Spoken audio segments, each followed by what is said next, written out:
Oi, gente, tudo bem? Dando seguimento, né?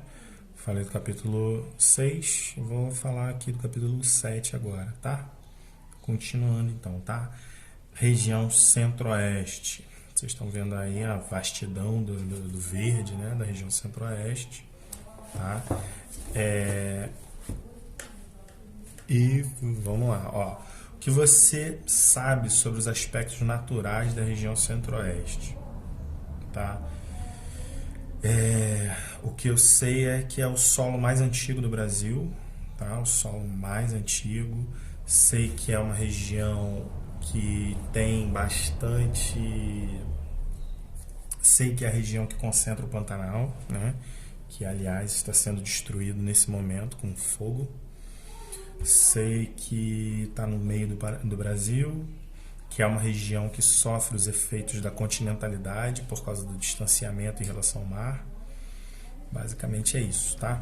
Em sua opinião, por que o governo incentivou a ocupação dessa região ao longo do século XX? Porque era uma área muito grande, né? Que tinha pouca habitação e pouca exploração natural, tá? A capital do Brasil está localizada na região Centro-Oeste. O que você conhece a respeito de Brasília? Já estive em Brasília, é uma cidade muito seca, é uma cidade também, como eu disse, sofre esses efeitos de continentalidade, né? É uma cidade produzida, é uma cidade montada, então é uma cidade que tem um desenvolvimento já pré-determinado, né? E tem várias cidades satélites ali em volta que são muito pobres e sofrem muito, tá? Vamos lá. Falei muito pouco sobre essa região, né? Falei um pouco sobre a vegetação, vou falar mais num futuro aí próximo, tá? Pantanal, nós temos aqui o Pantanal, desenvolvimento do Pantanal, né? Muito importante, tá? Também a questão do processo histórico de ocupação, Parque Indígena do Xingu, né? Criação de Brasília, a gente tem bastante coisa para falar do Centro-Oeste, mas são coisas que a gente pode falar rapidamente, ok? E a gente hoje vai fazer essas questões aí que devem falar um pouco. Ó, em sua opinião, é importante que os indígenas tenham suas terras demarcadas e protegidas? Protegidas sim, demarcadas talvez, né? Eu acho até que os indígenas deveriam ter suas terras expandidas, vamos dizer assim, sabe? Eles deveriam tomar conta da parte natural, onde a vegetação domina, né? Tá? Então, a página anterior tem aqui falando, ó, vamos lá. Você sabe quais foram as outras duas capitais do Brasil antes de Brasília, né? Primeira capital do Brasil foi Salvador, na Bahia. Segunda capital do Brasil foi Rio de Janeiro, tá? Em sua opinião, quais seriam as vantagens para o Brasil de ter a localização estratégica da capital federal no centro do território? A própria desculpa, né, que o presidente Juscelino Kubitschek deu, a ideia de você ter a ligação entre todos os estados, né, entre todas as regiões do Brasil, tá? Pelo fato de estar no meio, a proximidade é maior, ok? Continuando. Aí aqui você vai ter aqui falando sobre essa questão da população indígena, né? Ó, em sua opinião, por que a maior parte da população indígena vive em áreas rurais?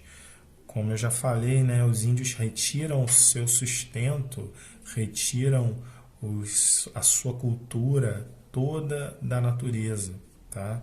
Então, estar próximo à natureza tem a ver com a cultura indígena, tá? B. Converse com seus colegas sobre como os cidadãos e as autoridades governamentais devem agir para evitar os problemas que mais afetam os indígenas. Os problemas que mais afetam indígenas normalmente são problemas ambientais, né? Ou uma questão de suporte social, tá? Questões relacionadas à saúde, né? Então, é importante que o governo entenda a cultura indígena e busque a valorização dessa cultura indígena, tá? E, ó, lógico, não desmate, não acabe com as questões naturais, o ambiente e tudo mais. Continuando aí, gente. Ó, a respeito dos tipos de vegetação que compõem as paisagens do Centro-Oeste, siga as orientações e preencha os quadros com as cores indicadas. Pinte de vermelho as características que se relacionam ao Pantanal e de azul as que se relacionam ao Cerrado. Tá? A primeira é natural em grande parte da região Centro-Oeste e se estende principalmente pelo estado de Goiás, o Cerrado.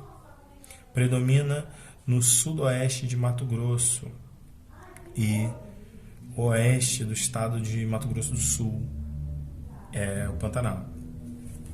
Complexo com variações de espécies vegetais é chamado de vegetação de transição. Vegetação de transição em relação à floresta amazônica e o cerrado, tá? A Pantanal.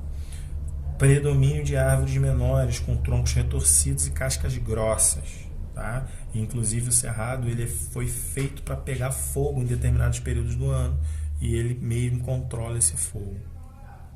Diferente do Pantanal, que não foi feito para pegar fogo e no momento está queimando por causa das secas, né? Das alterações do homem, tá?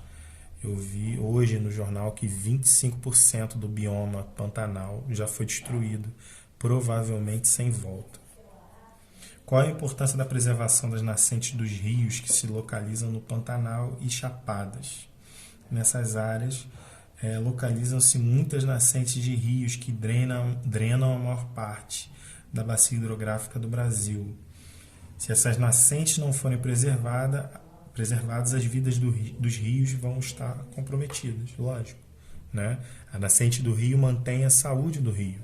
A nascente do rio vai fazer com que o rio continue circulando e com que o rio continue sendo aí fundamental para essas sociedades ribeirinhas, sociedades indígenas, tá? Quais são as principais bacias hidrográficas que drenam o Centro-Oeste? São 4 as principais bacias hidrográficas: Bacia Amazônica, Bacia do Paraguai, Bacia do Tocantins-Araguai e Bacia do Paraná, tá? Vão drenar o quê? Vão drenar essa água encharcada do Pantanal e puxar para essas regiões interessantes para ela. Ok? Continuando aqui, gente. No período colonial, qual atividade econômica estimulou o início das migrações para o estado da região Centro-Oeste? Mineração, né? Mineração do ouro, mineração das pedras preciosas. Aqui, ó. Atividade mineradora, pedras preciosas, tá? Goiás tinha uma jazida de ouro muito grande também. A respeito da ocupação da região Centro-Oeste, assinale V para verdadeiro e F para falso para as afirmações a seguir.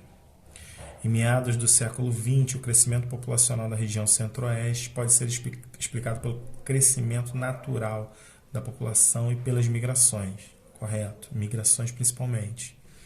O declínio da atividade mineradora foi um dos fatores do aumento da população regional. O declínio não, né, gente? O declínio não. Uma vez que muitos migrantes construíram novas cidades com o dinheiro arrecadado. Não. É o crescimento, tá?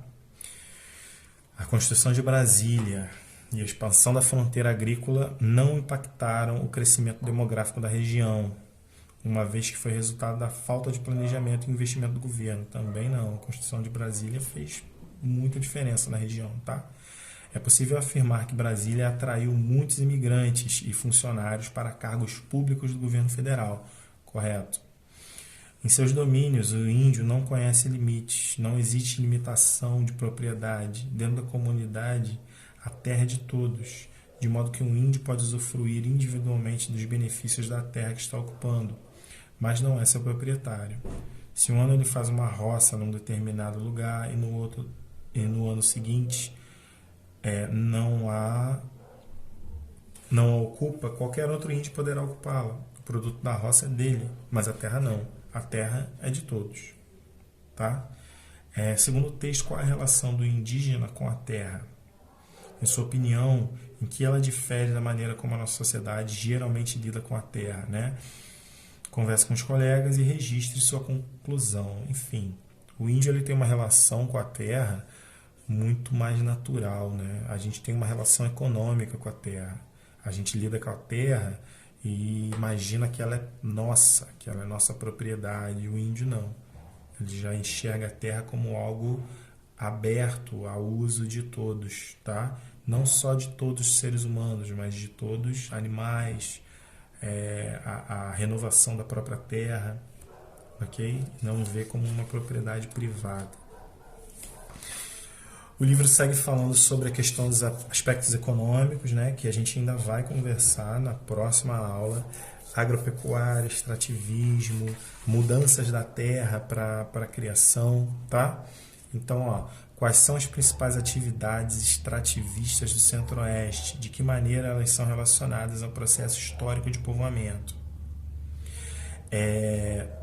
As principais são minério, né? Minério de pedras preciosas, de outros minérios aí que são usados, por exemplo, bauxita e outros minérios, ferro, né? São usados para produções na sociedade, tá?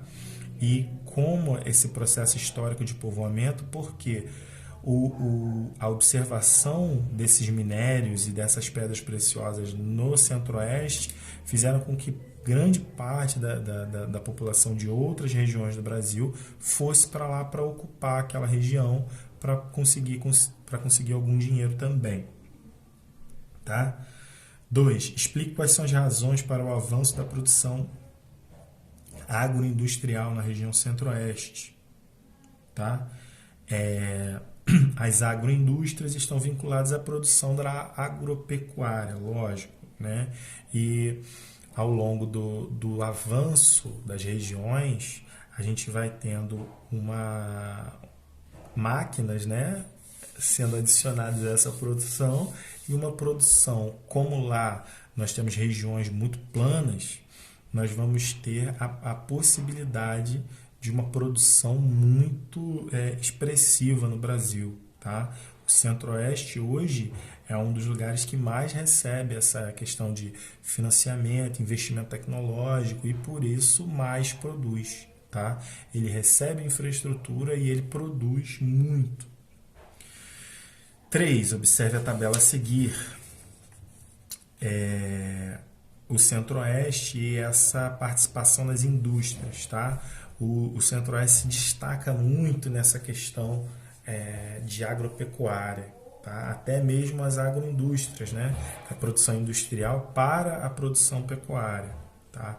Tratores, caminhões, irrigadores, né? Computadores relacionados a plantio, tá? Novas tecnologias nesse sentido. Centro-Oeste é a participação industrial no Brasil em 2016. Goiás, Mato Grosso, né? Mato Grosso do Sul, Distrito Federal. Todos eles muito pouco expressivos, né? Nessa questão de indústria. Qual é a participação das indústrias do Centro-Oeste na economia do Brasil?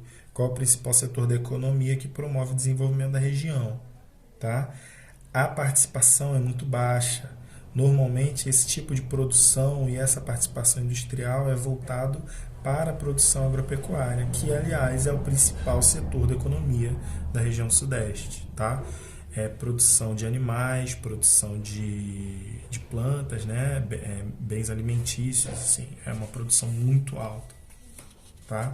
E talvez seja a região do Brasil que mais produz riquezas para o Brasil devido à valorização que o Brasil dá ao setor agropecuário. Continuando. Vamos lá. Leia a manchete a seguir e depois responda as questões.